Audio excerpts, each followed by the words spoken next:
Yeah, there's a giggle. No, no, no, no. That's different. Those are two different things. Yeah. Because then it was like, but the 48, but the Nakba, but the English mandate, but. See, this is why I think they will never ever escape their position because it's really they don't have a good understanding of philosophy. And so they do what I call history hypnosis, and it takes them out of the now, which is eternal. And thus, that's why it's all political communication all the time. All communication is political, and that's the subcontext to their communication activity is political speech. But they can't. Yeah. This is why she's been so disturbed by the idea of what was suggested that it's an alliance of the Islamo fascists and Marxists. Because this is very, I was very kind of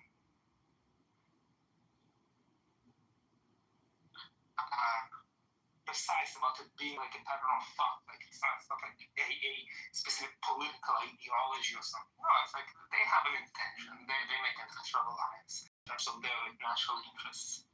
Yeah. Me, this nitpick. But what makes Islamic fascism? Her claims are that Zionism is anti-Semitism, and that either you are with the Zionists or you are with the anti-Zionists. So her position is never one of unity. It's always of you're against us. Either you're with the terrorists or you're with us, the anti-terrorists. No, but I actually subscribe to that philosophy myself. I think it's either you're with us or you're against us. And I think like if you answer the question wrong about terrorism, no. No, ماشي. وكمان من دماغ ما يستفاد من الإمام تحفظ على صلاة. الخلاف كده الجيت اللي بتوشينا بما مثلا أنا أشوف هذا البيت ما بفكر هذا إيش تفعل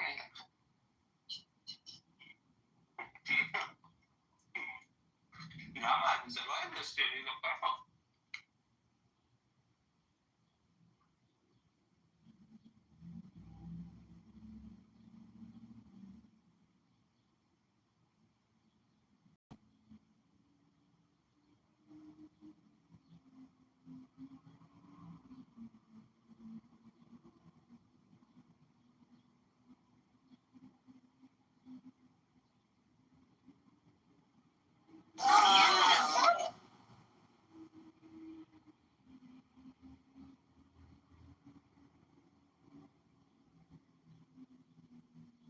Okay, I'm gonna hop out of here. Ali, God bless. I hope you have a great week. Rabono Shalom. Let's keep the hits coming. Hit him again harder, and I hope Emrose wins the award for the most highly annoying person of all time. Maybe she can win a platinum award for most extremely annoying person of all time. We will see. We shall see.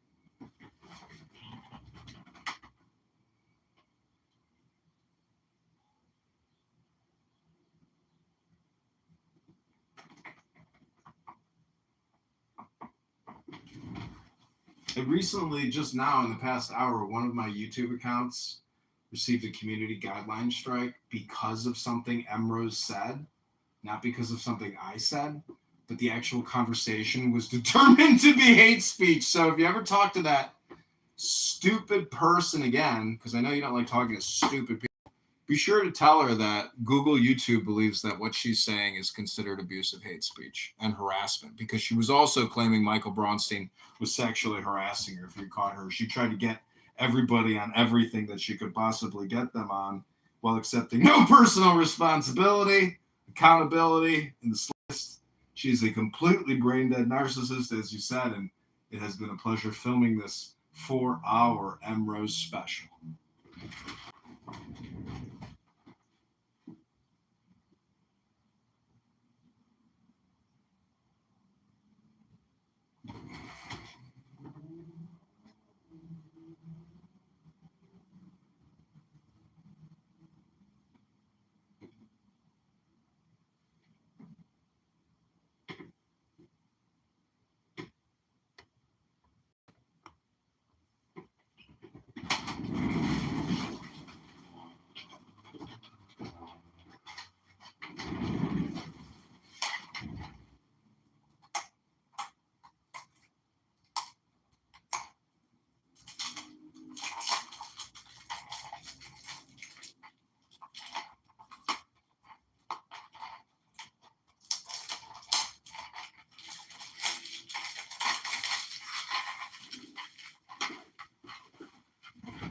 The problem with you, sir, is you are all words.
This recording has been specifically designed for those students who are beginners in the art and science of meditation.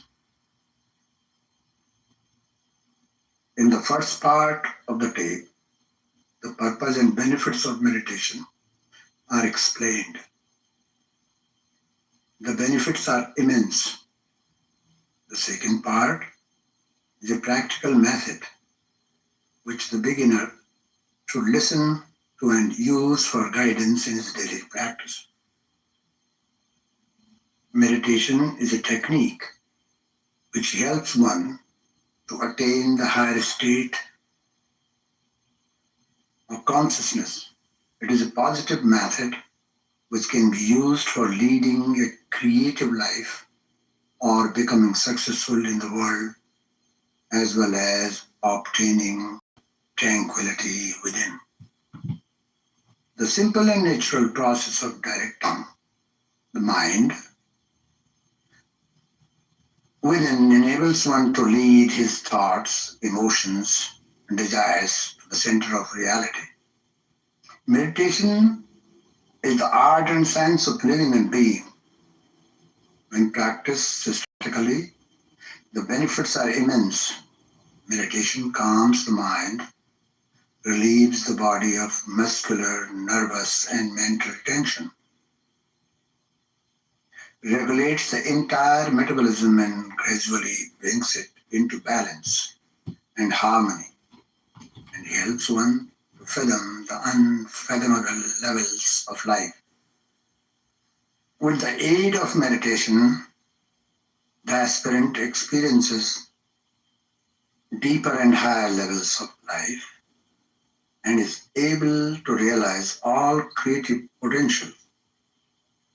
In the rush and roar of modern civilization, we often become tense and feel drained from the day's problems.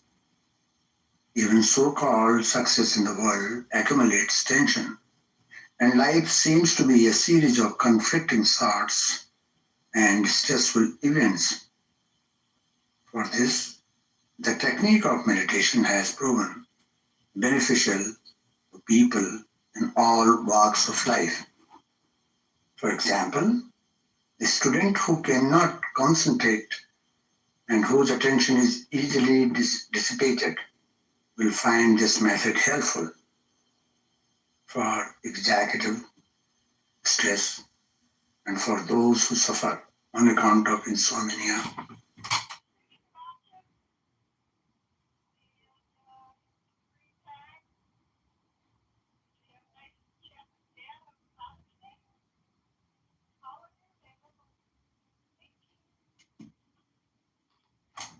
hypertension, ulcers, and other kinds of psychosomatic diseases. Meditation serves to relieve the stress. For the wife, mother, who must cope with an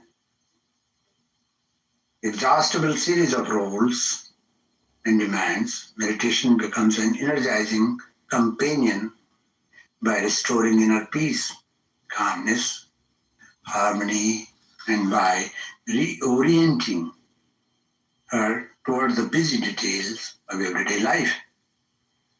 Meditation provides us with an opportunity to restore the harmony between the body and the mind.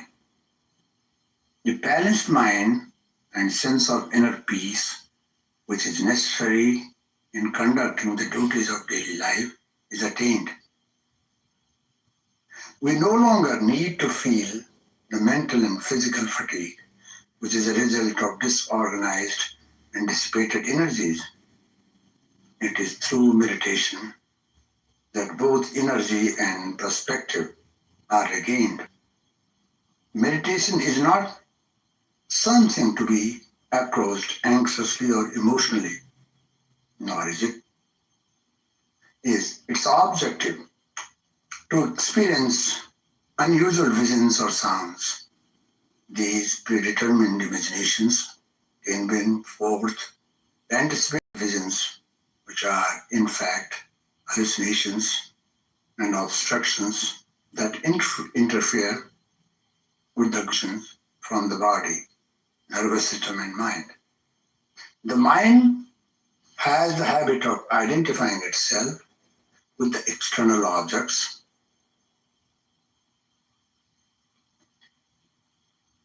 which keeps the student from becoming aware of his essential nature. Meditation is a unique method which helps one to establish himself in his own essential nature, which is beyond visions, sound, and so-called psychic experiences. In meditation, peace, happiness, and bliss are experienced. Certain favorable conditions are required in the early stages of meditation. First, one should meditate in a clean, quiet, and pleasant environment. Second, it is helpful to do meditation at a fixed time each day. One can experiment for a few days until a definite time for daily practice is established. Third, it is helpful to perform preliminary exercises for cleansing the nerves and regulating the motion of the lungs. Because of various events during the waking, dreaming, and sleeping states, many people tend to breathe shallowly. Their inhalation and exhalation becomes irregular and disturb their autonomic nervous system. The exchange of gases, oxygen and carbon dioxide, becomes imbalanced, and one finds it difficult to be steady in meditation. To overcome this disturbance, one should regulate exhalation and inhalation in an even way. Regulated breath strengthens the nervous system and calms the mind. Now, I give you a practical lesson. Sit on a cushion or a wooden chair. Place your hands on the knees.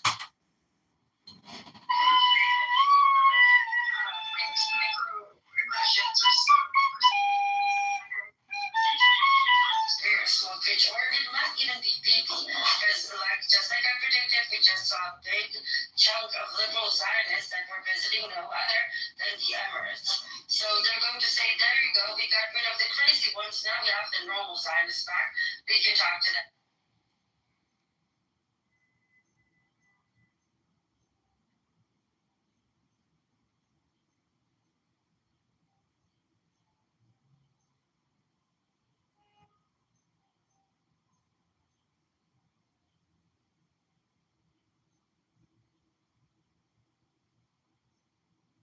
Oxygen and carbon dioxide.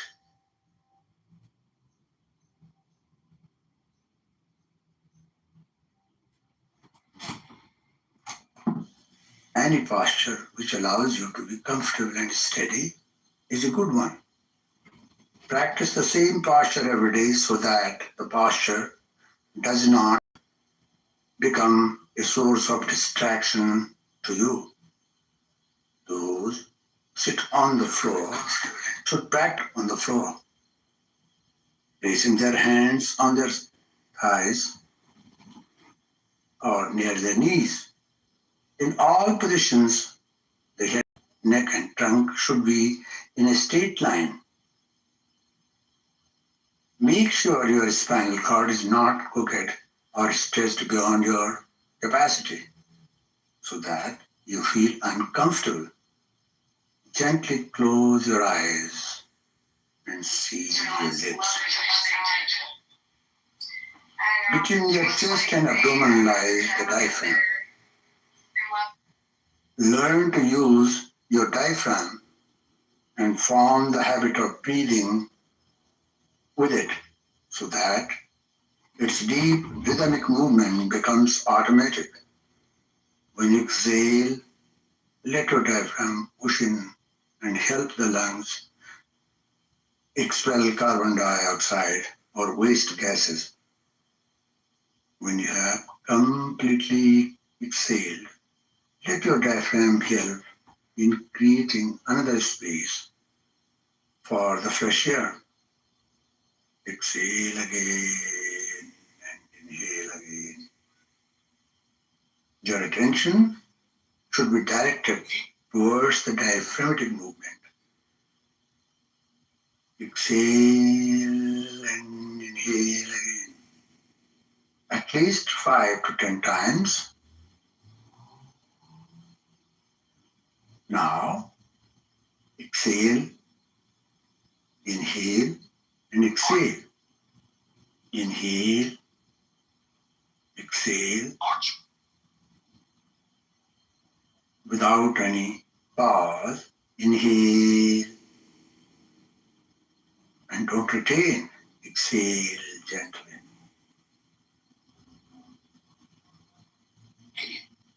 See that you are not creating a pause. Your breath is smooth. It is not rhythmic. It is not noisy. When you have done it for some time, forget your diaphragmatic movement. Now, focus your mind on the flow of your breath. Observe that you do not create jerks or sounds through your nostrils. Your breath should be as deep as you can comfortably exhale and inhale. Watch the capacity of your lungs. Do not strain your lungs. No haste. Quietness and stillness of the body without any strain are the important factors. The more your body becomes still, the more you will find joy. Be aware that when you exhale, you are exhaling that air which is extraneous for your body. The air which you inhale is necessary for the healthy body and a sound mind. You are now mentally observing the gentle flow of your breath. If your mind runs here and there, you will find that your breath has started behaving irregularly. Remember that the breath and the mind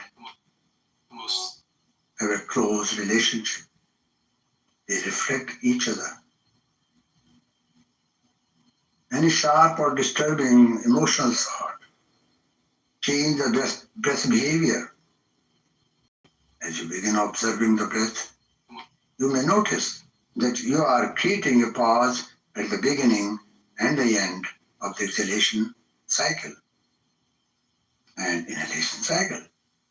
Do not suggest anything to your mind. Relaxation is spontaneous effect of this method. It is hard in the beginning not to allow any pause between the exhalation and inhalation.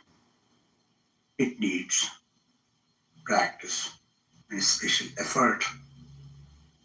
The doctors sometimes will find that the breath has become calm and serene. The seat of your mind is your brain, which is at the crown of your head. Now allow your mind to travel systematically downward, beginning with your forehead. This is a mental process. Your eyes are closed. Then your eyebrows are coming from your forehead to your eyebrows, eyelids, cheeks, and mouth. Closing the lips, exhale and inhale. Do it again. Exhale and inhale. Now let your mind come down to your jaw. Locate the tension in the neck and throat region. Shoulders, arm, wrists, hands and fingers. Exhale as though you are expelling all your tensions. And inhale as though you are receiving vital energy from the cosmos. Your hands, wrists, arms and shoulders are now free of tensions. Your mind has again come to the throat area. Come to the chest now. Exhale. Exhale at least 4 times. Most secretive organization. It runs on a black budget. And inhale 4 times. Most secretive. When you exhale, you are expelling all your worries and anxieties. When you inhale, you are inhaling the vital energy. I never thought I would start a YouTube video off with The energy that you inhale from the cosmos is fulfilling you. You are filling the depths of your lungs with it. Come down to your abdomen. Archer Avenue, by Midway, the south side, where dudes are engaged in Come to your thighs, knees, Archer calf muscles, ankles, feet and toes. Exhale as though your whole body is exhaling. And inhale as though your whole body is inhaling. Exhale and inhale again. Archer. Continue exhaling and inhaling as you gently lead the mind back up systematically to the crown of your head. Begin from the toes. Your toes have no tension. The ankles have no tension. Calf muscles, knees, hip joints, these all have no tension. Exhale and inhale. Now direct the mind along the vertebrae, locating the tension in the spinal column. Gently come up,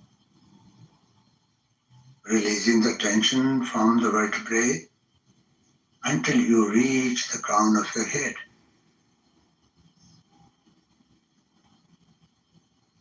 Again, you are paying attention towards the flow of your breath. Let your mind be aware of the calm and serene flow of your breath. Breath and mind are twin laws of life. They interact, they react, they respond to each other. Let your mind make a gentle, conscious effort to guide your breath so that it remains calm, deep, and without any noise or jerks. Bring the attention back to your breath. Your breath is becoming calm and serene. It has no jerks, no sound. Slowly and gently open your eyes. Now, do not forget to repeat this process at least twice a day. That relaxation and the preliminary step toward meditation, which you are seeking, will soon be yours after about 1 month. Develop the practice. The next step is available on tape. Oh, peace, peace, peace.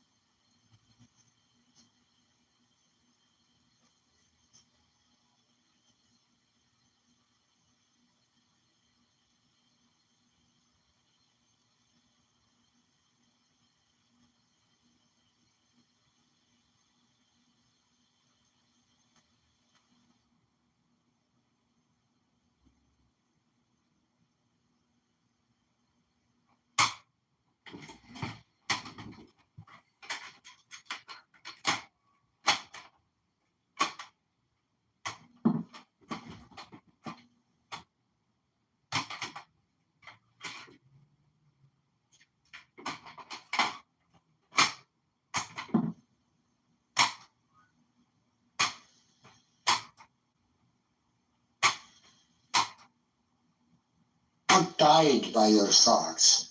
It is relaxed, yet still and alert.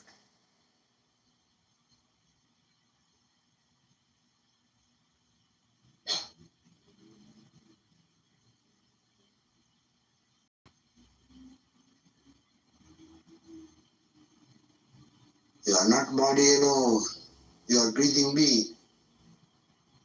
This life breath is given to you by a center. When we forget him, forget that center, we become individual. When we remember, we all become part and parcel of that center. Oh, my breath is creating problem for me. It is shallow. It should be deep. When you exhale all your toxins, problems, worry. When you inhale energy, hope, grace.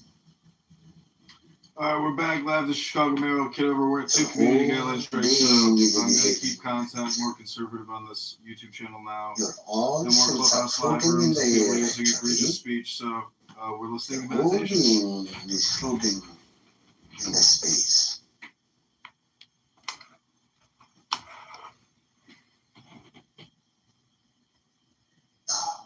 Any thought that comes to me, I will not allow my thought to control my life. I will see the thoughts that go.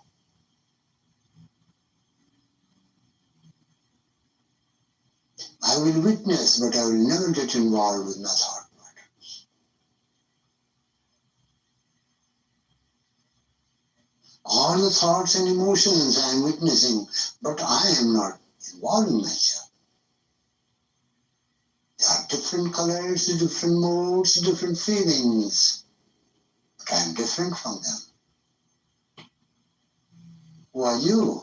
Are you thought? Are you breath? Are you body? No, no, no. I cannot explain my nature through speech, action, and mind. My nature is perennial happiness and joy.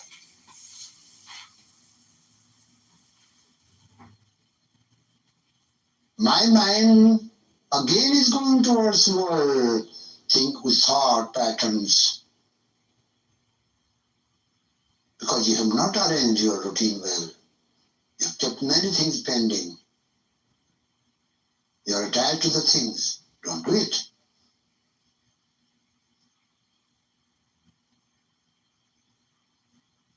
Tell your mind that your mind is your instrument. Though it's fine instrument, yet it is instrument. How the instrument can hurt me? Instrument is mine. I don't belong to instrument. I will try to maintain happiness, cheerfulness, and bliss all the time.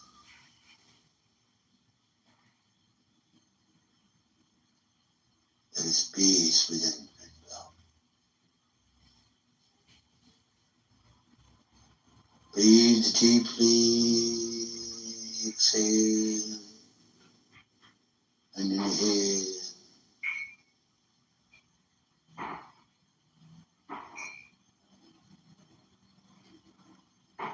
Remember the Lord of Life by remembering your mantra.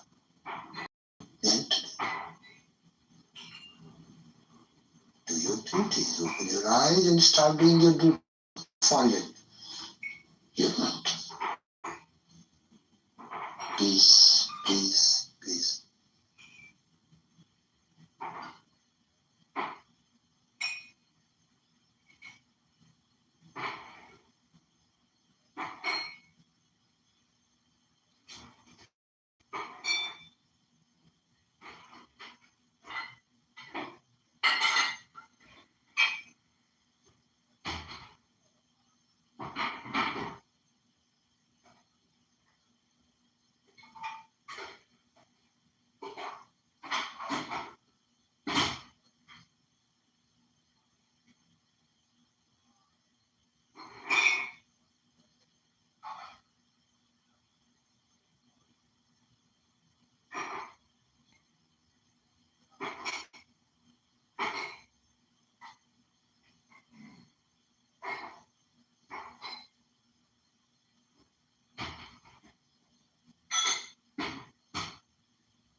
with some fake money, lose that shit, learn, hit your leg, and then you be straight, you know. This one is dope, though. The way you look. Yeah, it get easy, like when you. And God specifically brought down a surah for him, and it was Wadduha, where God he one academic, like I even take Bob Herman, right? Who would never ever make the claim like yours. It is so bizarre. And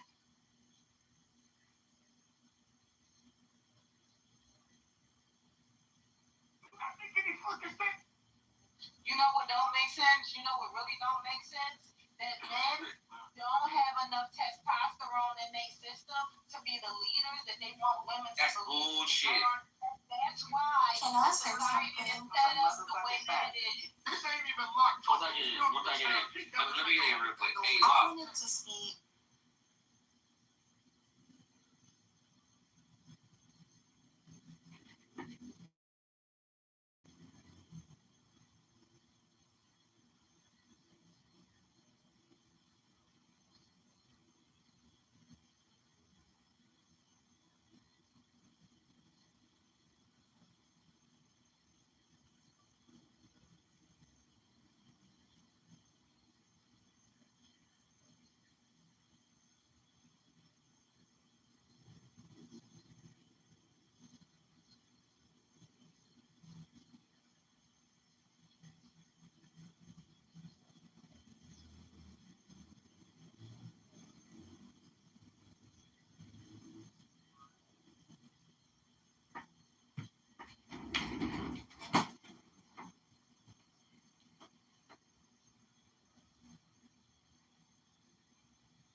We're gonna be forced to get to do books of vomit in it? Right. That's not what we're discussing today.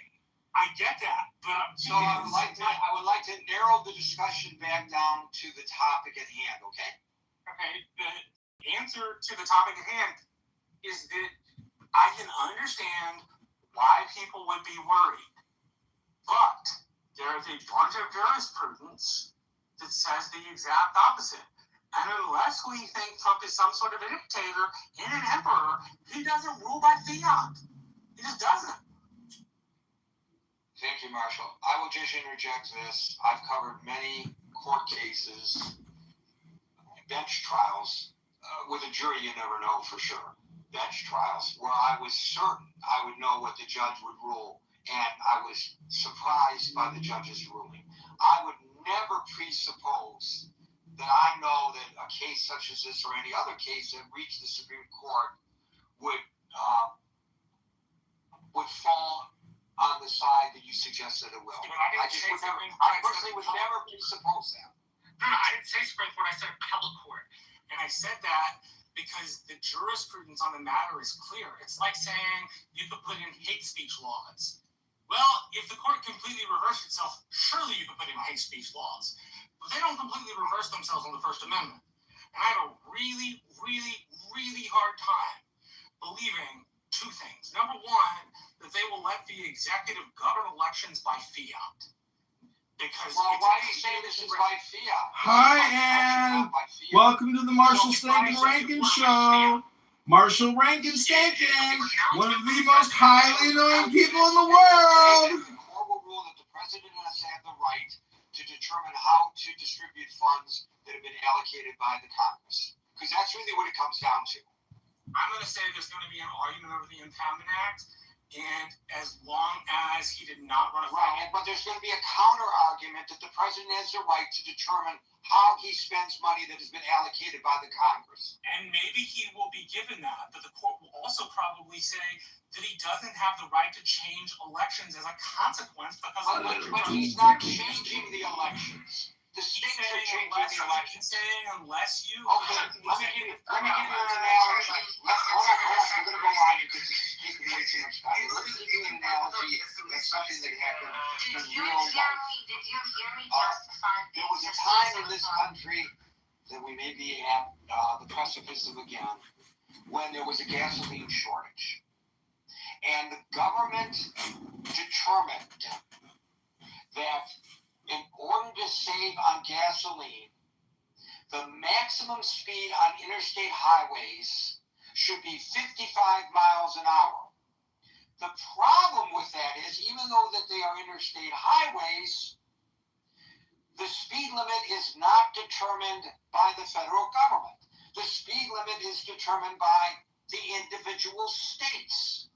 So the federal government could not mandate by fiat, as you suggest, that states lower from 70, 80, 75, or 70, or 65, or 60 miles an hour, the maximum speed to 55. They couldn't do that. So what did the government do? They said, well, if you don't lower it to 55, we will withhold highway funds from you. And they failed. I think that's a perfect example of the argument that the government will make. I don't know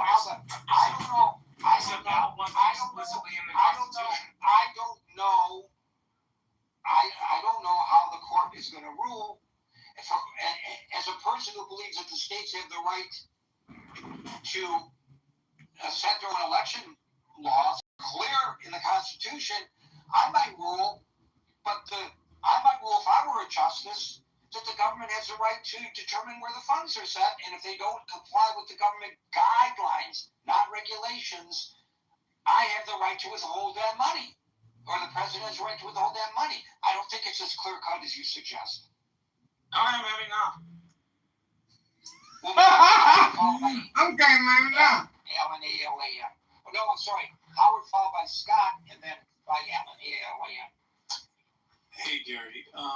Yeah, I'm going to be concise because I think getting into the guys weeds and do all the the same thing technical every stuff time. as it relates to jurisprudence misses what the bigger question is. This is not just a policy issue, but if you really think about it, this is the person who has been elected, no doubt about it, who has the responsibility of the highest office in the land. And essentially, this action can lead to us being less safe, or certain citizens in certain states being less safe. And it's not just a legal question, or, is this something that a president can do because a former president did it, the former president before that who wore a tan suit did it. No, this is about the moral issue of, should the president even be using this as a political football? Yes, highway funds, go ahead, make a political football out of it. But when you're talking about homeland security at a time where we're been in a state of war, a war that it looks like, we're going to be taking a big L for, that's increasing the risk on everybody, every citizen, every American across the globe. And it's not making the world safer. And I just think it is actually a malicious use of power to be using this as a political football and threatening just for political gain. And that's just my view on it, Gary. So I'll land it there. Thank you. And my only response to that is that Stephen Colbert, in my opinion, the funniest thing he ever did, the funniest bit he ever did, was the other day when he went to the opening of the Obama Library in Chicago wearing a tan suit. Oh my God, it's so funny! A tan suit? How could you? How could you wear a tan suit? Oy vey! No sound from Scott. Well, Gary, wearing a tan suit, you know, in a lot of circles is considered sacrosanct. All right, testing 1, 2, 3. Coming in. Test. Live with the Scott Ken Jones podcast. I think I'm with you, Gary, that it's not as clear to me that this is illegitimate, right? That the court is out. Marshall makes some interesting arguments. I think, This ain't nothing. That's what people leave on my kind. This ain't nothing. Oh, it's something. Scott Ken Jones can't hear you. Mic check. Mic check 1. Mic check 2. Scott Ken Jones can't hear you. Can't hear you, Scott Ken Jones. Hello? Within those 50 state Hello? elections, there's a lot of diversity within the states, right? I'm sure. I don't know, I know that I voted in the Philly suburb. I voted in Philadelphia, and it's not always been the same voting machine. Things like those these mechanisms are different, right? So there's a diversity in how we do elections. I want to say that I don't think there is an election fraud problem, which we talked about. Probably ad nauseum. There's no election fraud problem. It's all legit. Statistically, it just does not happen unless there's. It happens at the petition level, Scott, not just at the ballot. The amount of fraudulent ballots cast and stuff like that, it's just such a rarity. I will say though that right now we do have an election confidence problem. I think that the president has created this. I think one side of the aisle does have a crisis of confidence in the election system. We all know that when you put misinformation, disinformation in the system out into the ether culture, it's very difficult.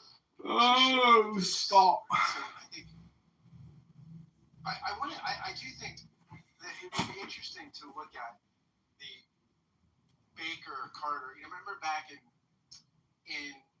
1975 when notice. County. After that, the Gore Bush election. In 2002, Congress responded with a bunch of input from state and local election officials and experts. They responded by enacting the Help America Vote Act in 2002 to respond to some of the issues that were perceived as problematic in the 2000 election. However, by 2004, it was clear that hadn't settled all the arguments around election reform. And so there was concerns about ID, there was concerns about voting technology, absentee mail ballots, all this stuff we still talk about today.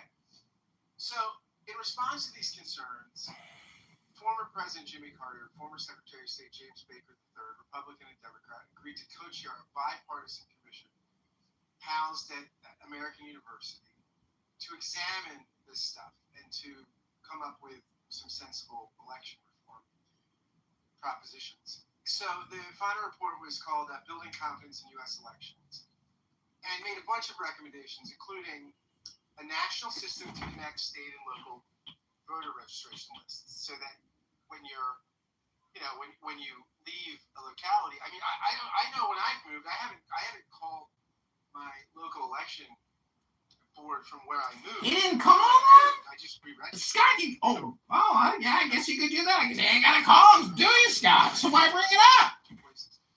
They did advocate for voter ID based on universal available real ID. I mean, I'm not a huge fan of.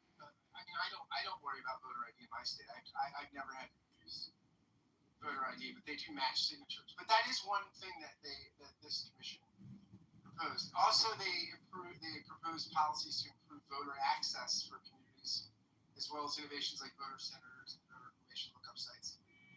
They recommended stronger efforts to combat fraud, especially in absentee voting, and auditable paper backups for all voting technology. So you have a paper receipt for every ballot. Now, whether it's these or other measures, I do think, and again, I don't have a crisis. I don't have any fear that there's masses of undocumented folks voting or there's a bunch of election fraud, but a lot of the country does. And I think on some level we have to respond to that.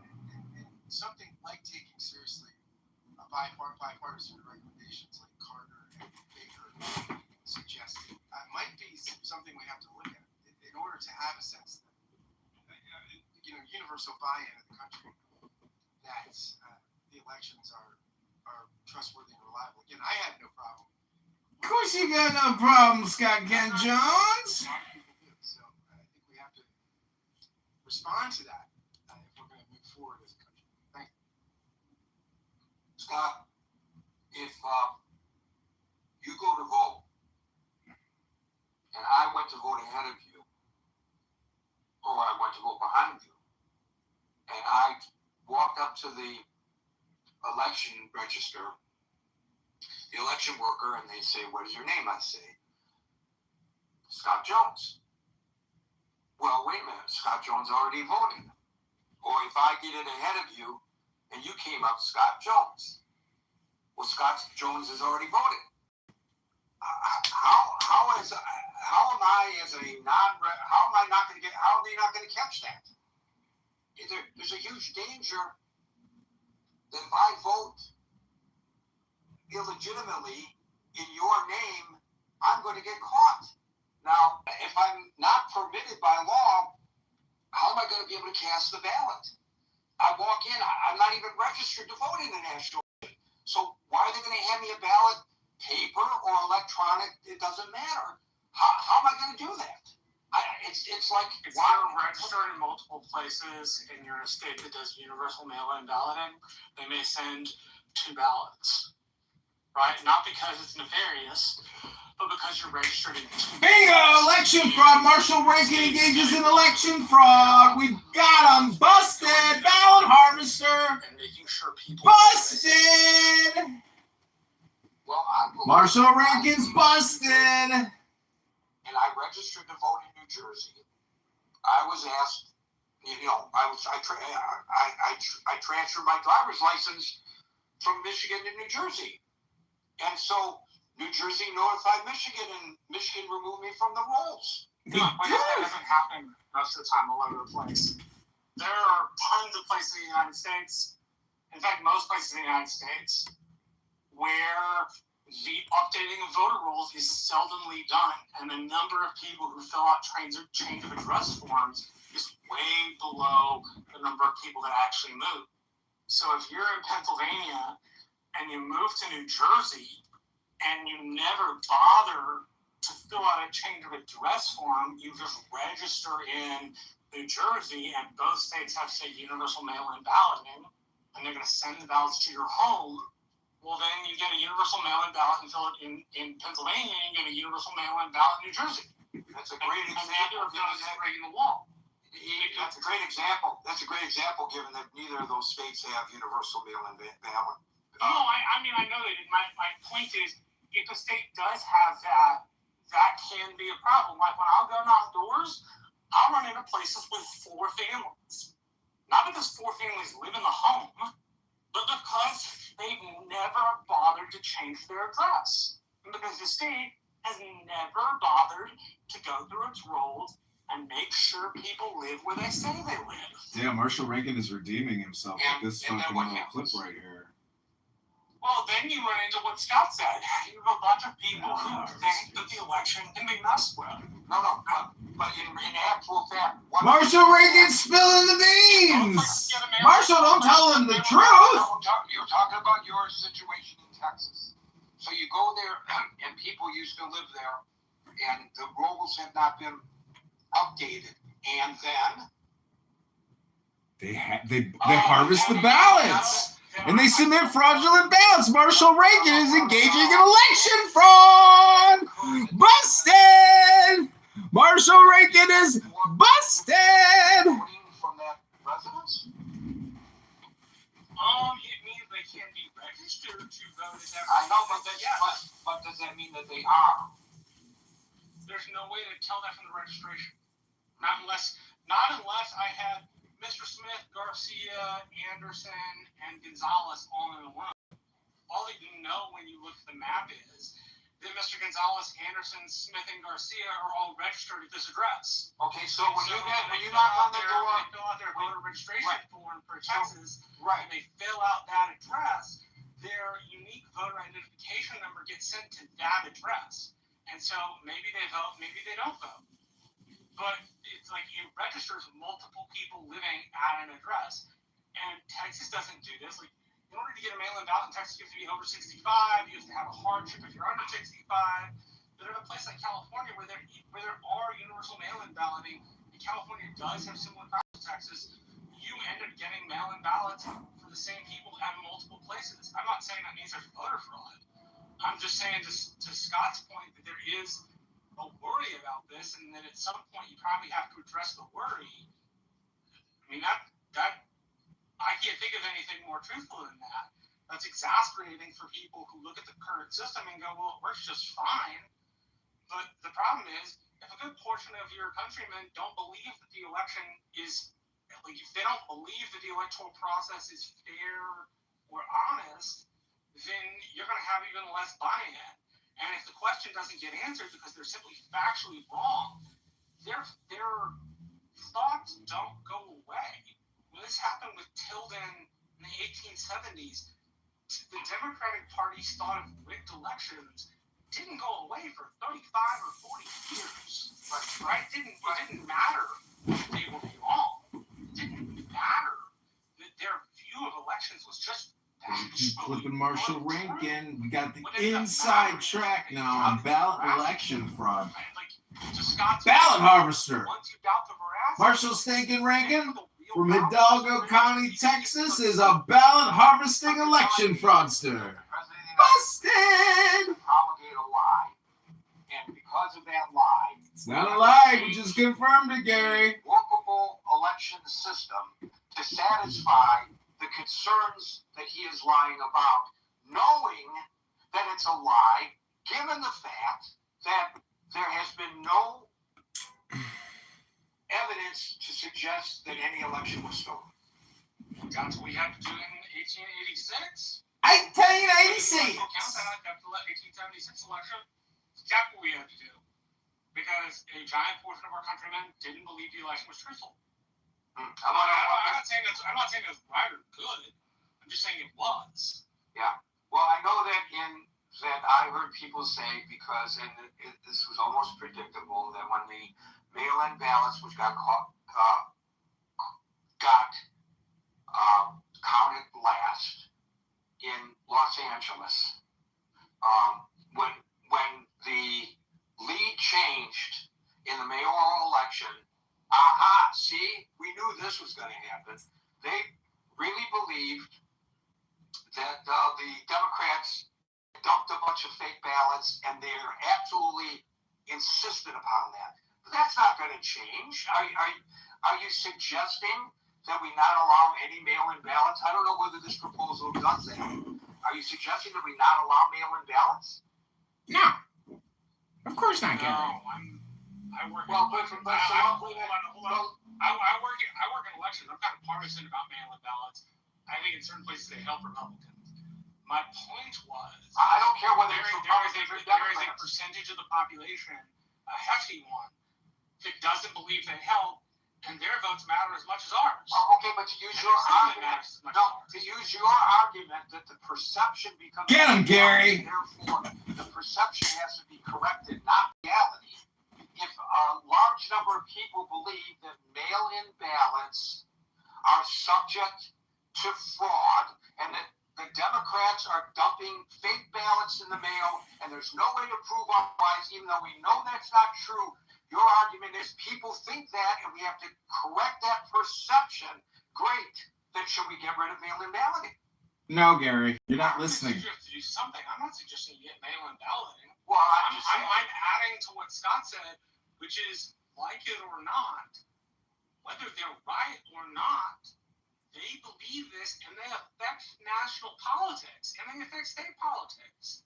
And so, regardless of whether these people are honest or truthful, their views are impacting things. And it doesn't help when states don't clean up their rules, because you end up with situations where you get mail-in ballots for groups of people who live in different places. And while that is not a nefarious thing, it's very, very easily explainable, because voter rolls haven't been updated, people's malicious nature and their tendency to attribute things to malice more than stupidity means that view that mail-in ballots are not helpful is going to be around for a while. Okay, so It's going to Scott, wait. Politics, and it's going to impact state elections.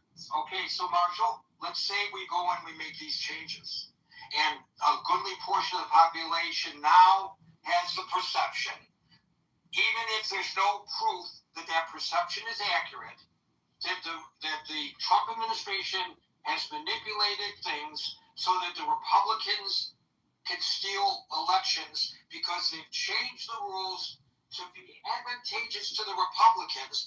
Now we have a perception, even if it's not true. That up. Parts of the Democratic Party have been arguing that for 8 months. Right. Now, So here.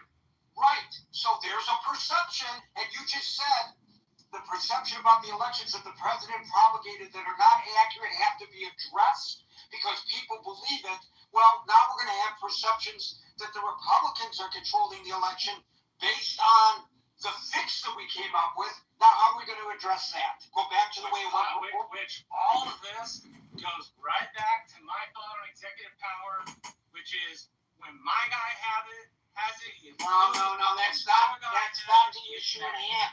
The issue at hand is your argument is there is a perception, and because there's a perception in the minds of people, that's a reality. So even though it's not true, we have to address it.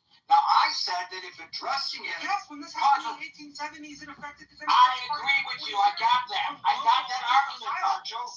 Marshall, I don't know why it is I ask you a question and you don't hear my question. I'm not very articulate, apparently, today. I'm going to move on.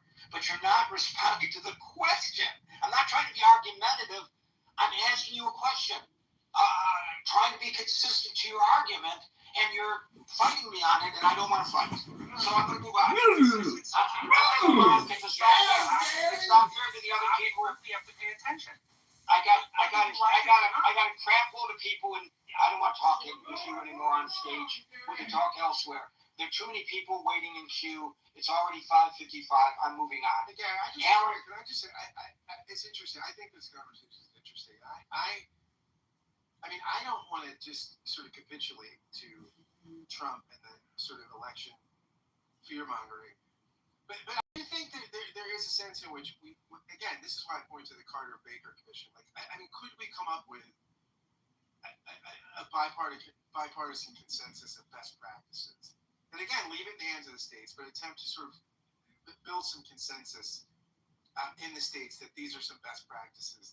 Again, this is from the perspective of someone. I think this is a solution in search of a problem to some degree. But I mean, we do have to deal with, Marshall said, I think, with the reality of things on the ground. But at the same time, Gary, I mean, I take your point that what happens if you accommodate this, and the other group thinks it's illegitimate, which is why I think right. So now we have to get a solution in search of a problem again. Right. So this is not good governance at all, in my opinion.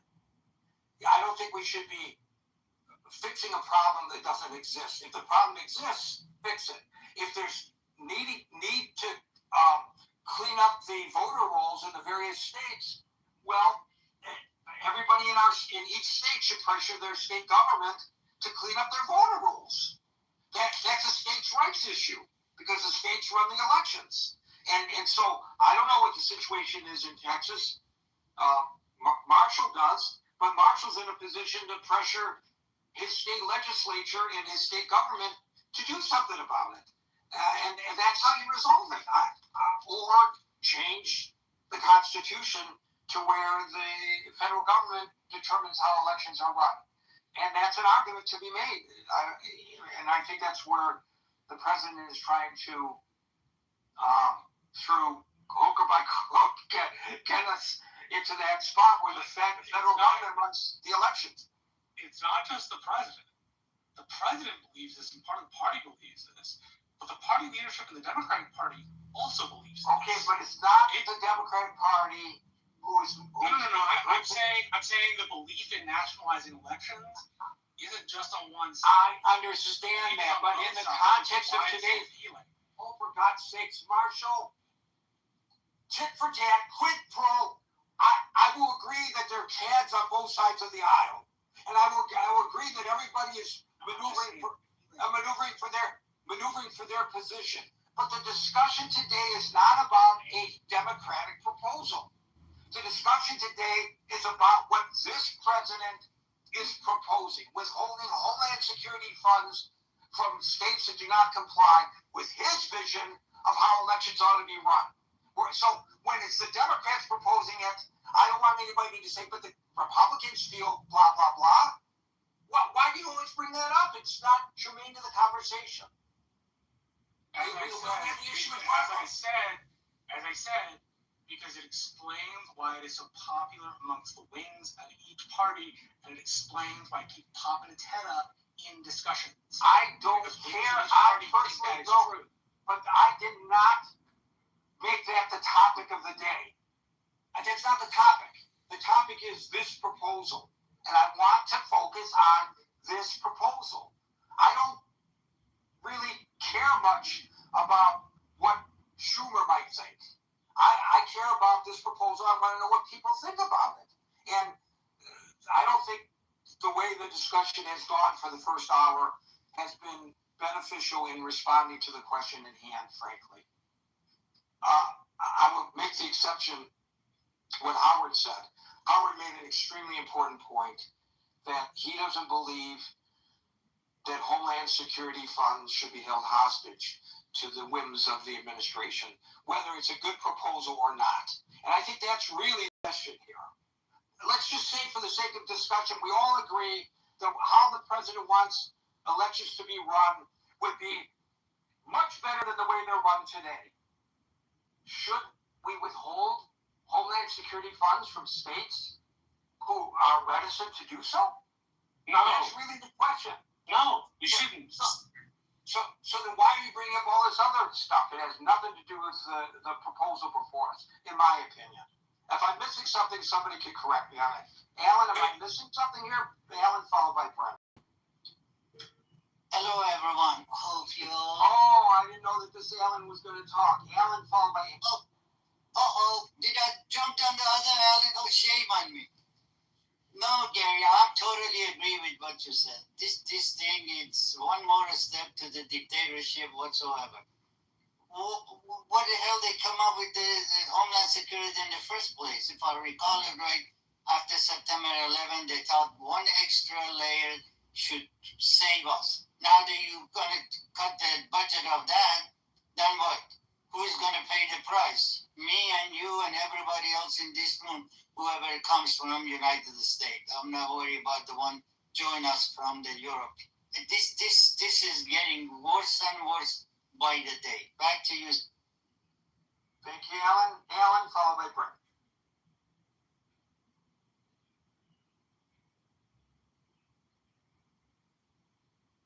ALAN, followed by Brent. Okay, this is a technology issue. First of all, we don't have to go back to the 1870s. We can look at 1960. Richard Nixon did not make an issue in 1960 of the fact that he thought the ballot box was stuffed in Chicago. We could go back to 2000, when I think we did some useful things to help elections. To answer your question, Gary, on the top, absolutely, I'm opposed to the idea that you would withhold funds on this basis. This is an insane proposal. I am gratified that my young friend has so much confidence in the courts. And I think the early discussion about this was quite enlightening. I have a couple of suggestions. First of all, I think we really should talk about a federal referendum, just like we have in California. You know, I wasn't a fan of Proposition 13, and I don't mean to get off on this, other than to say it passed. We live by that rule, and I think it changed the way the whole country thinks to some extent about taxes. We should have if the president really feels this way, he should propose a federal referendum process that we could go on. But if we are a republic, not a democracy, as Marshall often emphasizes, this is a stupid, dumb idea, and it should not happen. And I think that we two massive points here. We get bogged down in the very, very specifics when in fact voting is about a massive number of people. And anytime you pull a very specific instance out of something and try to make it general, you have a problem. For example, someone lives to age 99 and they were a smoker, and people say smoking isn't, they draw the conclusion that smoking isn't harmful. Well, that's a dumb conclusion, right? I mean, we know that smoking is harmful, and we know that based on the aggregate, not based on one specific case. So I think that's a point we should bring up. And I think the other point that we should really emphasize here is that, it's really up to each state. That was the way the Constitution was founded. And voting is a very concentrated activity. It's not like driving across a state line where one minute you're in California and the next minute you're in Arizona, and you're on a federal highway. And that in that case, or in the case of interstate commerce, can break.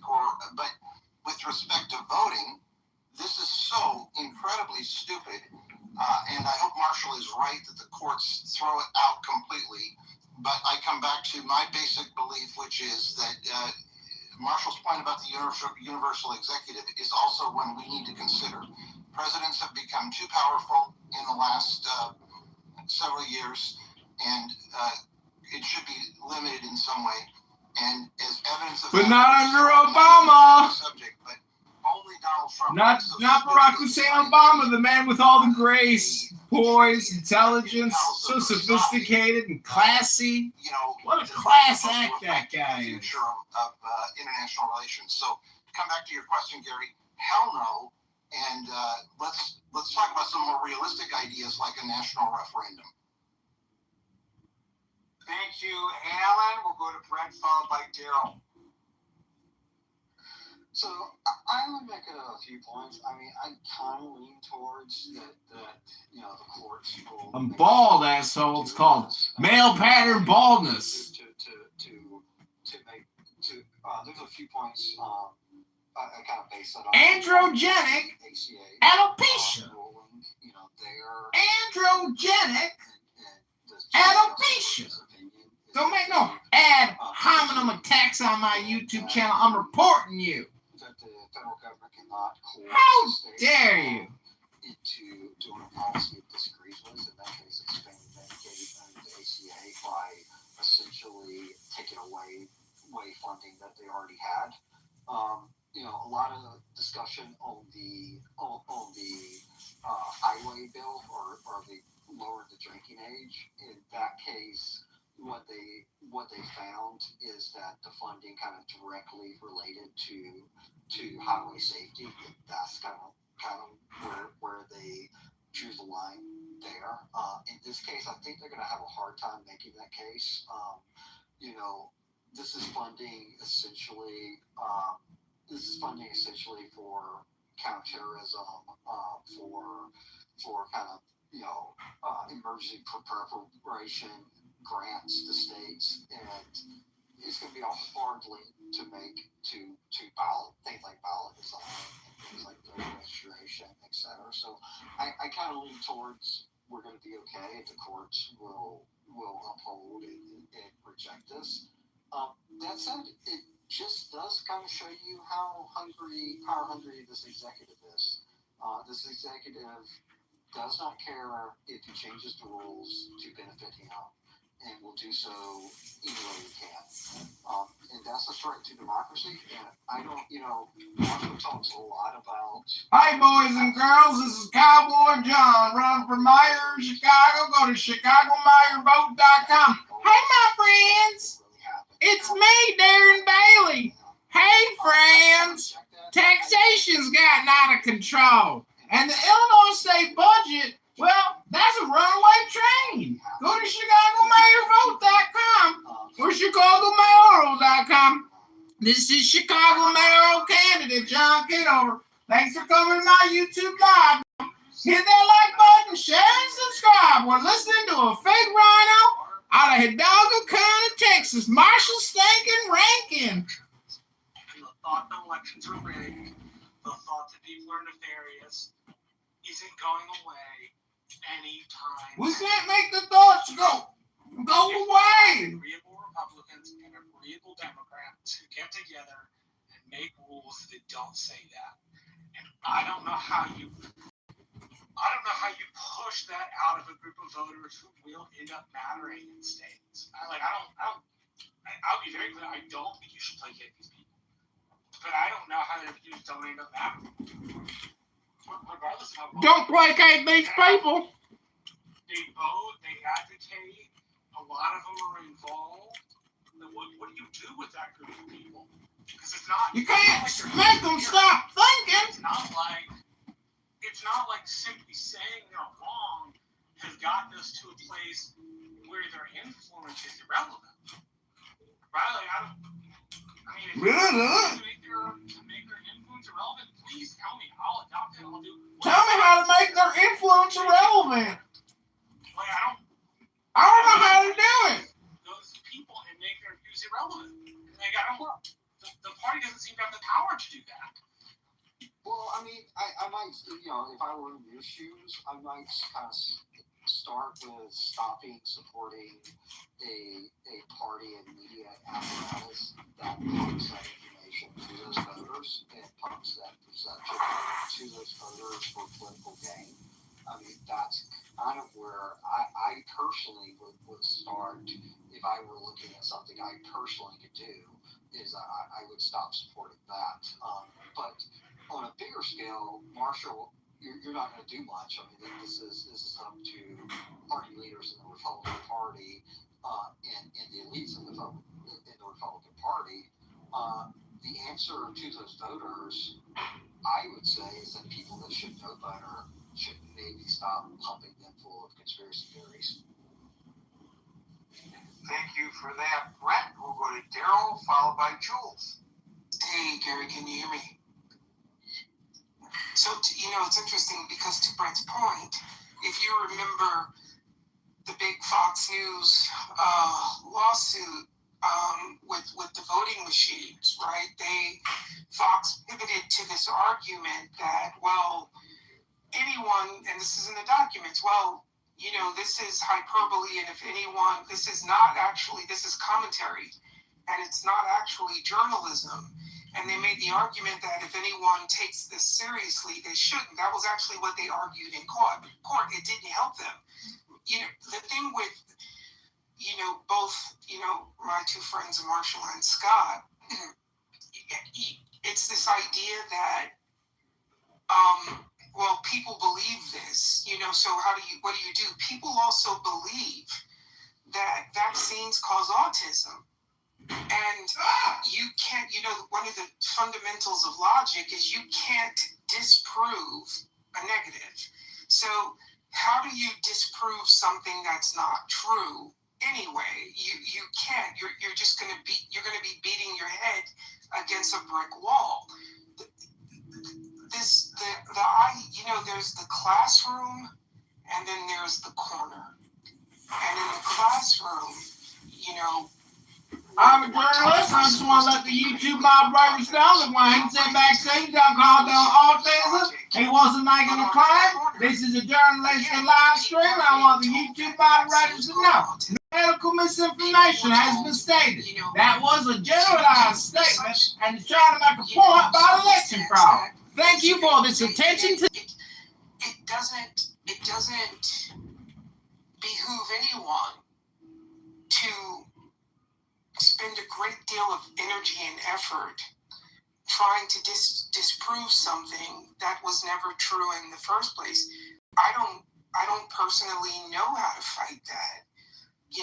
How do we make him stop thinking? One of Marshall's points that all of these I don't know how to do that. Orders, but how do we stop them from thinking? This is a very important thing as well. Yes, Obama used executive orders. Obama? As much as, let's say, Obama. Bush did, or think he's like 30, maybe 26, 27. But he used his mostly to do memorials.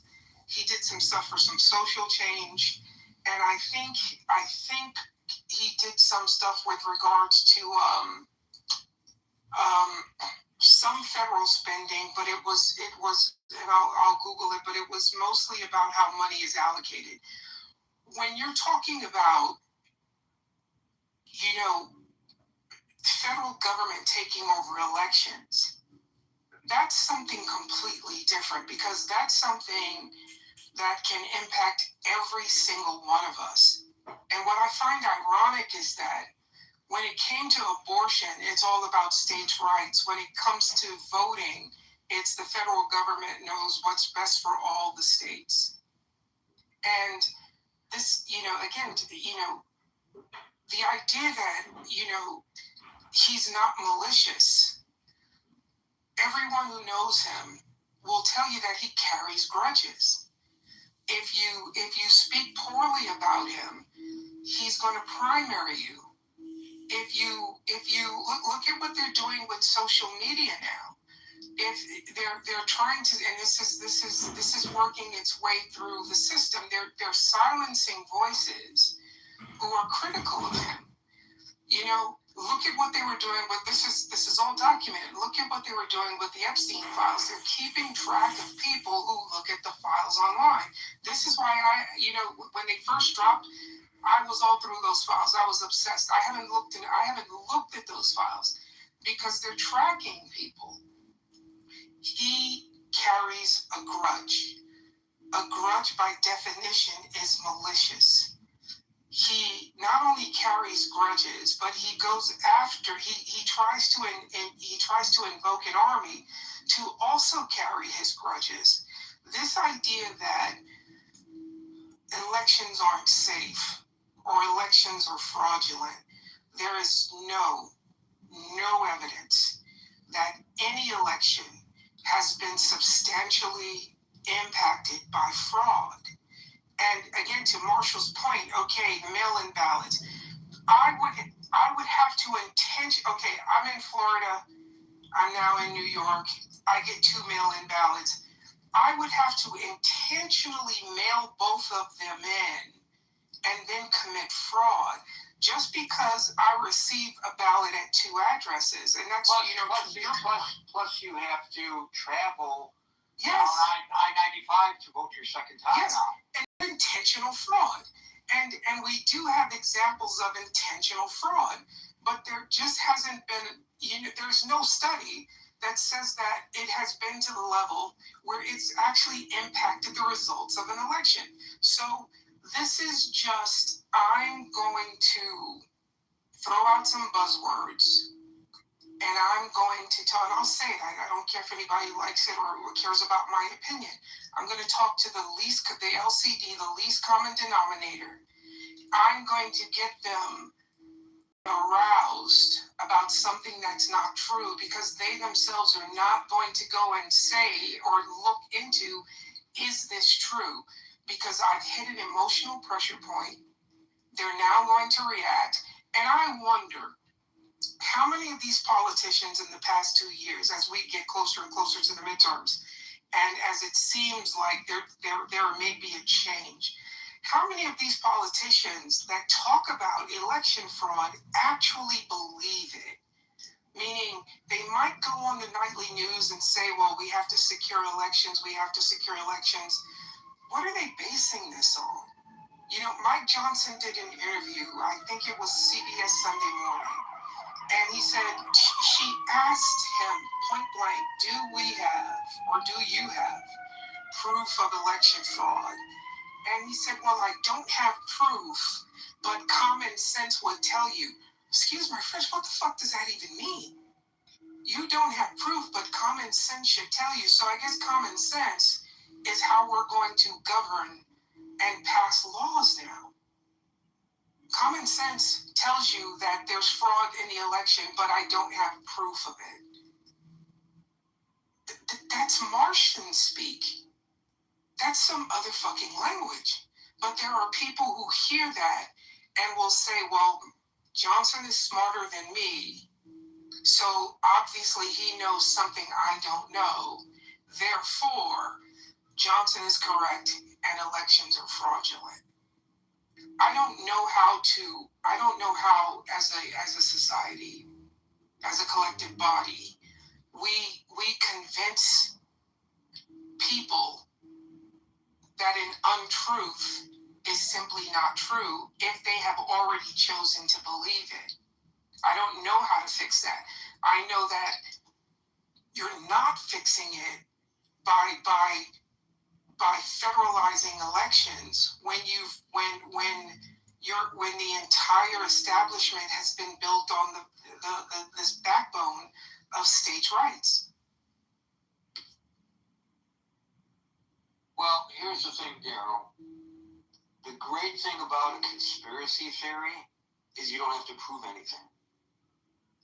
I'm going to start a channel just to promulgate conspiracy theories. I can say anything I want about anything, and I don't have to prove it. That's the beauty of a conspiracy theory. What do you think about that? Are you in it with me? Well, you want to be a co-host? Yeah, you know what we should do?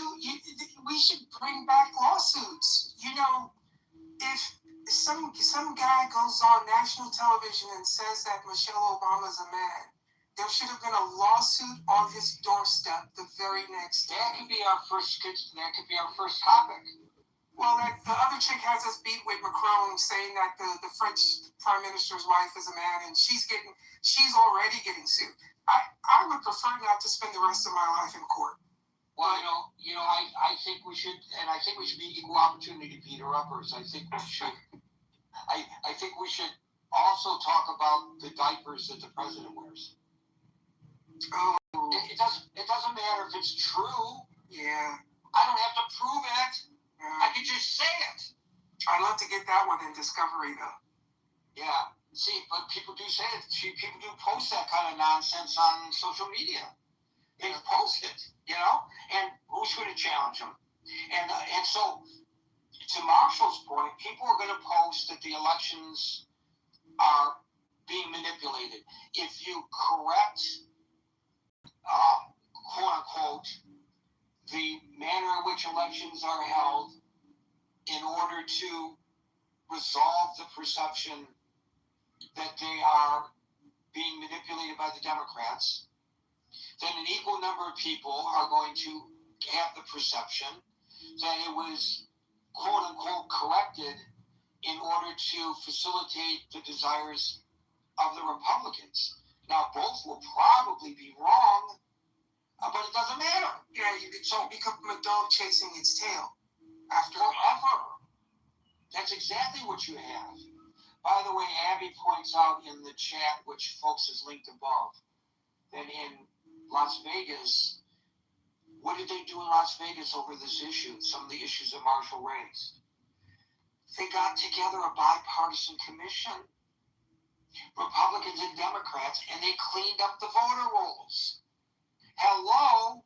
How about the government requiring states to establish bipartisan commissions to clean up their voter rolls? Would that not solve the problem? Yeah, then they'd argue. Then the individual states would argue who's going to pay for it, because it always comes down to money. Well, you know what? We got money for a lot of other things. If it means that you have to throw some money behind it, great. Yep. So what? Yep. The cost of one cruise missile will probably cover all 50 states cleaning up their voter rolls. So that's one less cruise missile to fire. There could be worse things in life. Jules, followed by William. Hey, Gary, how are you? I am good. How are you, Jules? You're real good, because in the last sentence you said what I was going to say about getting a bipartisan group together, cleaning up the voter rolls. So I'll try to follow the guy who reads carefully about the Epstein files and doesn't want to talk about conspiracies. But you bring up a good point. It used to be election day, it's election week, election year, election this way, election that way. I mean, other countries could do it, we can do it too. I mean, what's so hard about this? The only problem I see is that both Republicans and Democrats are trying to use the laws and the rules for their advantage. And that really has to stop. That's really what I have to say. I blame both parties. Of course, maybe one party does it better. The party that has a guy with a Nazi tattoo on lets him run for election, and everybody supports him. So maybe they do it better by sticking together. I don't know. But we really got to get our act together. We have people running who don't believe in any prisons anymore.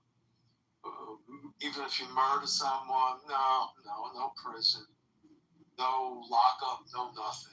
I mean, we're a very divided country. Who's running as a prison abolitionist? In New York, what's that one? I don't know the woman. The one Mandani is prison abolitionism. A certain part of the progressive left that links itself with the European left is very popular. Right.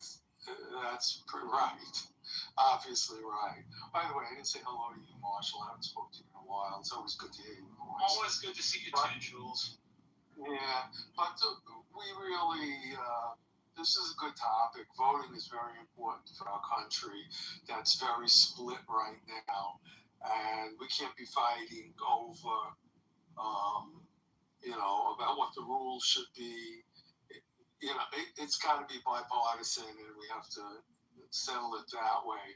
I don't like the idea. Someone brought up the Supreme Court, and I'll end with this. We have a person on the Supreme Court that doesn't know what a woman is. So I hate people like that making decisions for the whole country about anything. Wait a minute, there's a Supreme Court justice who does not know what a woman is? Ketanji Brown couldn't define what a woman is. No, I will say this. I think it's misused by the right. Like, yes, there was an answer of what a woman is.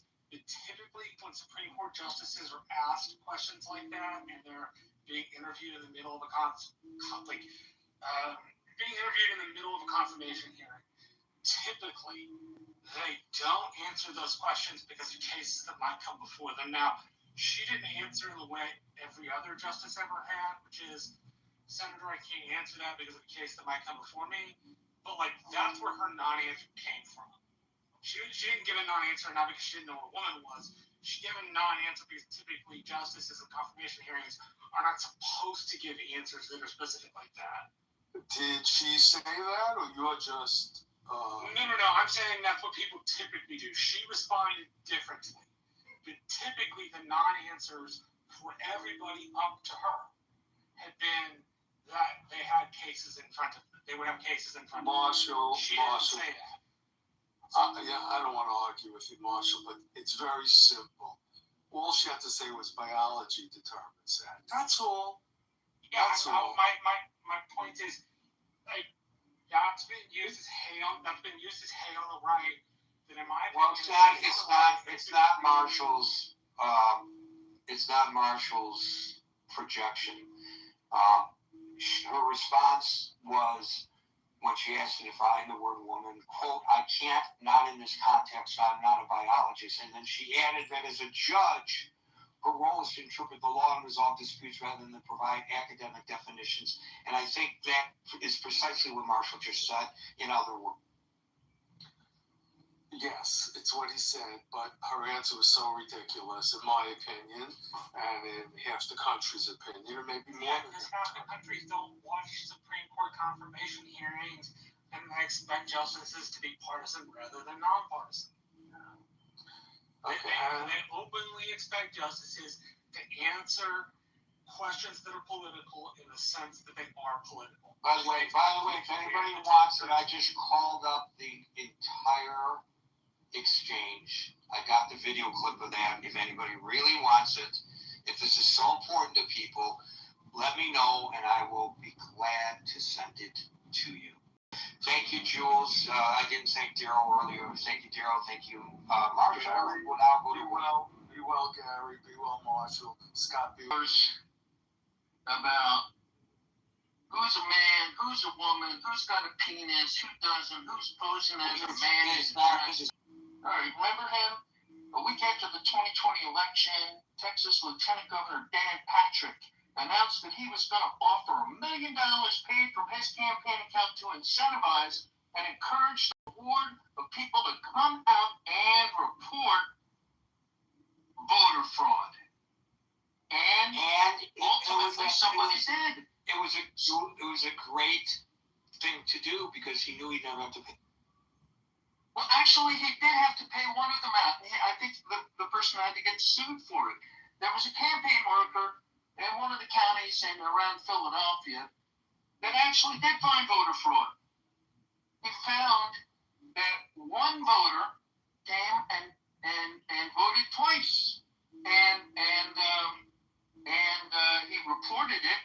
And I believe he had to file a lawsuit, but to get the money, and Dan Patrick had to pay out the $25,000. And I believe that the voter that he found that voted twice was a Trump supporter and cast his vote and maybe his mother's vote for Trump. I don't know if she was dead or alive, but ultimately this did have a lawsuit and went and had the scrutiny of a judicial proceeding, and Dan Patrick had to pay out $25,000 for voter fraud.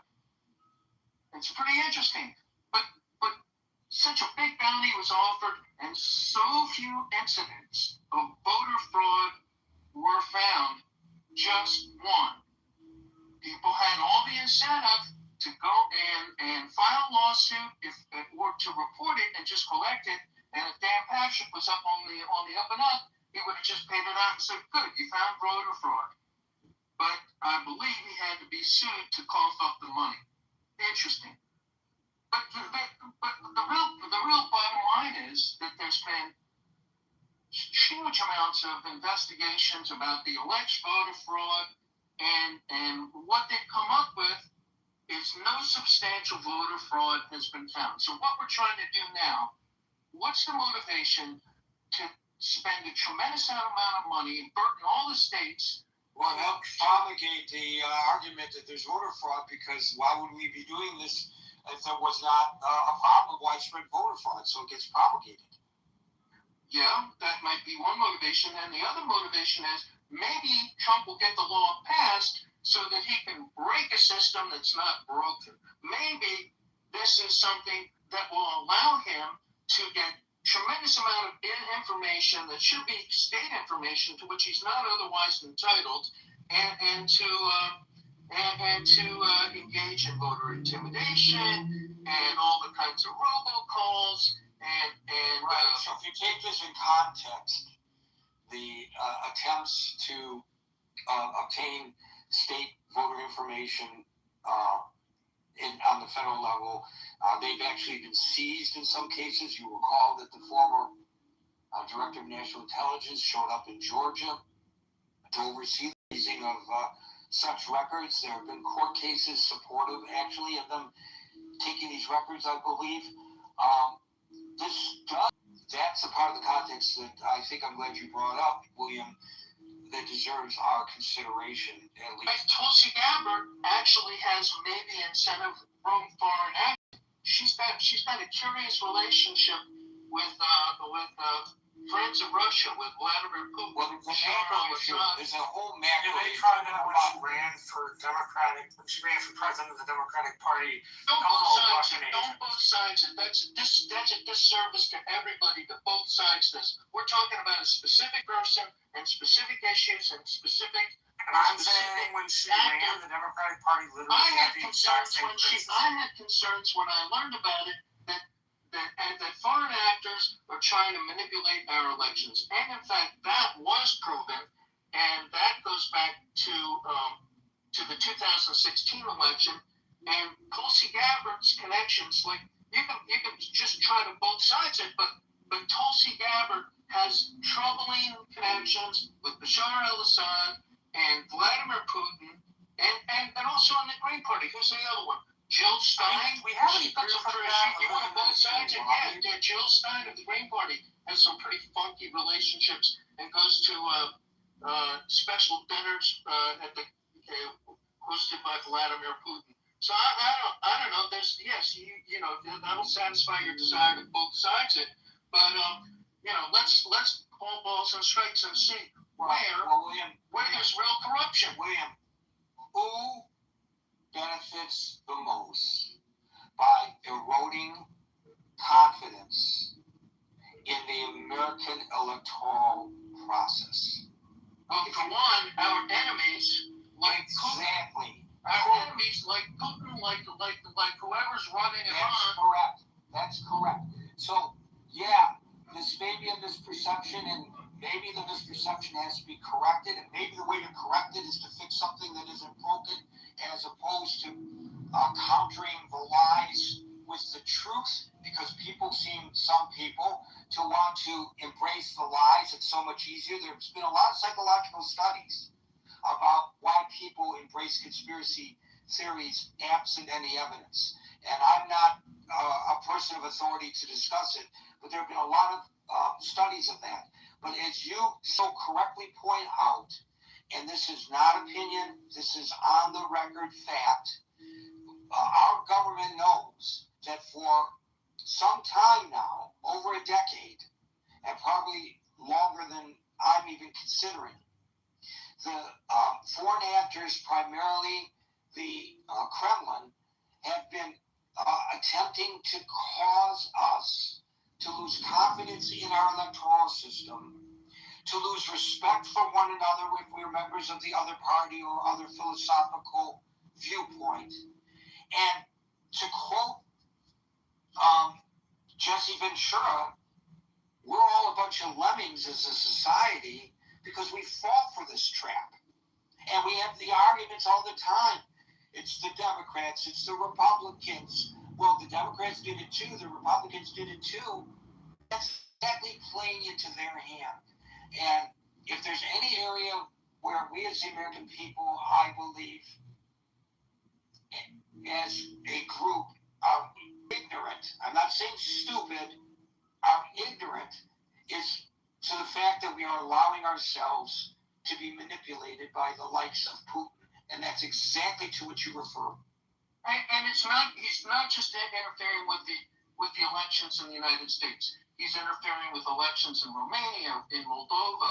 He's trying to chin up some sort of claim that he needs to go in and save Russians who are in Transnistria between Ukraine and Moldova.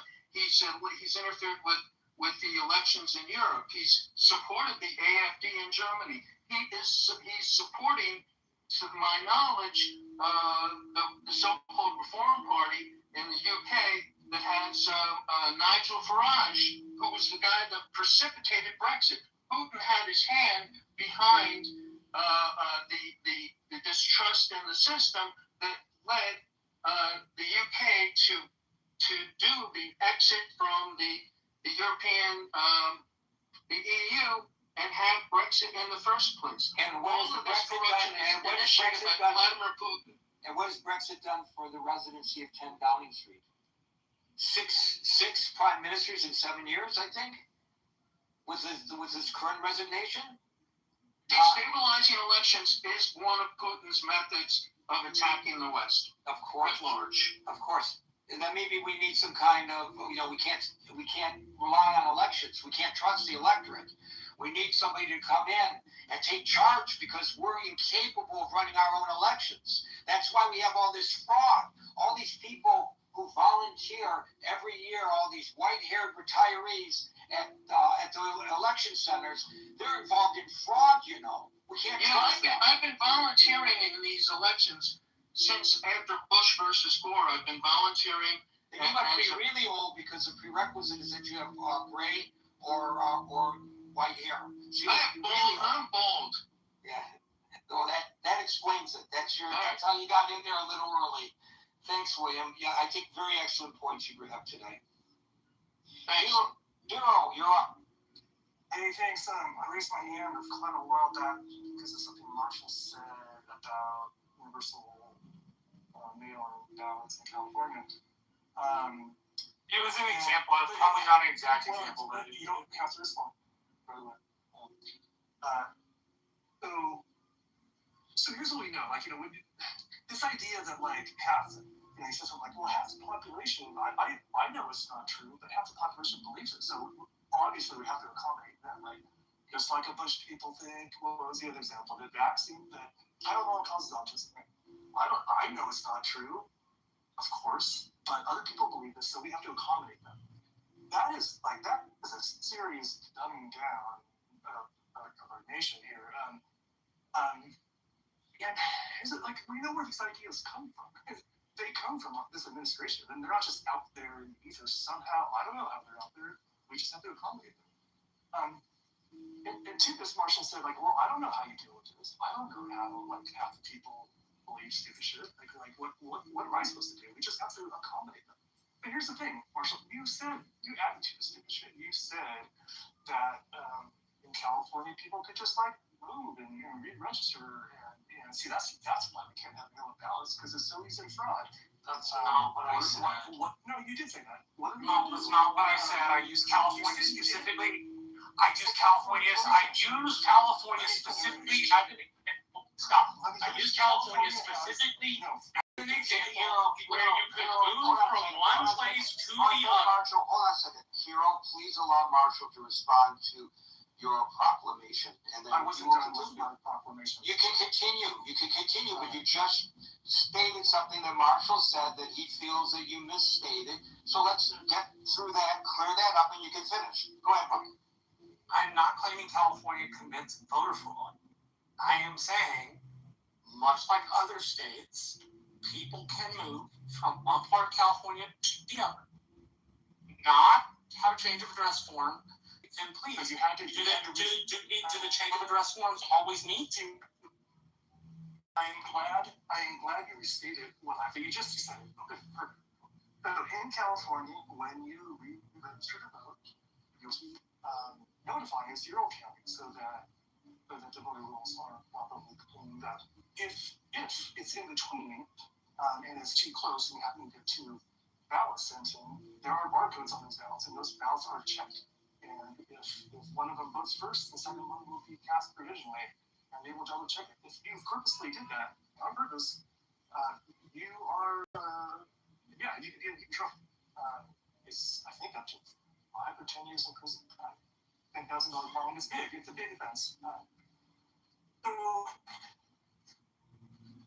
what you can do, you say you didn't know what we can do. What can we possibly do about these values? Saying things that aren't free.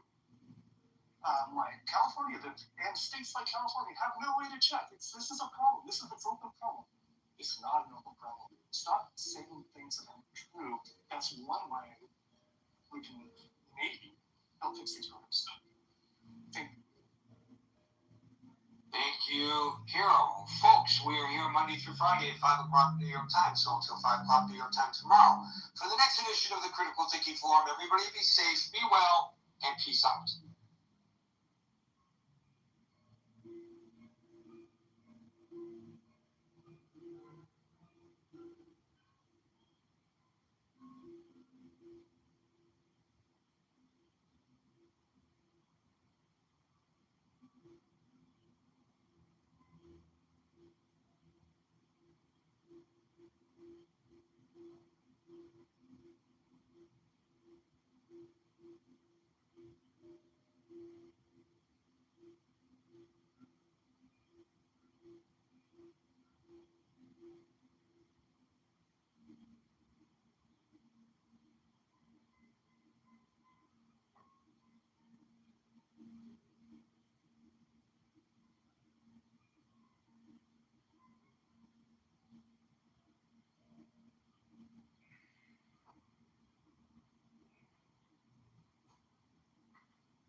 That was another episode of JohnKitoverNews.com. Thank you for joining us.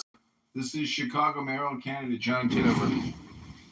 Go to ChicagoMayorVote.com right now. That's ChicagoMayorVote.com, or go to ChicagoMayoral.com and just listen to a debate about election fraud in America. Hit that like button, subscribe, comment. Thank you all for coming. I hope you've enjoyed this bonus episode of JohnKitoverNews.com.